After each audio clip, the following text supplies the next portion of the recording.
Army major নাসিরের বাবা জীবনের শেষবারের মতো প্লেনে চড়তে এসেছিল, কারণ একটু পরেই প্লেনের সবাই মারা যাবে। মেজর নাসির তার বাবাকে প্লেনে উঠিয়ে দিয়ে চলে যাচ্ছিল ডিউটিতে।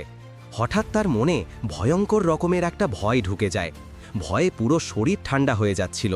তখনই মেজর নাসির তার ফ্লাইং স্যুট পরে ফুল স্পিডে উড়ে যেতে থাকে প্লেনটির দিকে, যেন একটু দেরি হলেই তার জীবন থেকে সব কিছু হারিয়ে যাবে। ফ্লাইট অ্যাটেন্ডেন্ট মেজর নাসিরকে দেখে প্লেনের কার্গো এরিয়ার দরজা খুলে দেয়। মেজর নাসির সাথে সাথে ভেতরে ঢুকে খুঁজতে থাকে কিছু একটা। হঠাৎ করেই একটা ব্যাগে তার পায়ের ধাক্কা লাগে। ব্যাগটি খুলে ভয়ে তার আত্মা কেঁপে ওঠে।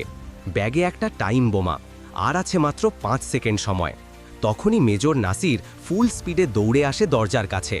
সুপারহিরোর মতো উড়াল দিয়ে প্লেন থেকে নেমে যায় মেজর নাসির। খুব দ্রুত ব্যাগটা ছুঁড়ে মারে অনেক দূরে। সাথে সাথে বিশাল ধামাকা করে বোমাটি বিস্ফোরিত হয়ে যায়। প্লেনের সবাইকে বাঁচিয়ে দেয় মেজর নাসির। জীবনে মায়াত্যাগ করে প্লেনের সবাইকে বাঁচানোর জন্য অবশ্যই সবাই মেজর নাসিরকে লাইক আর সাবস্ক্রাইব করে দাও।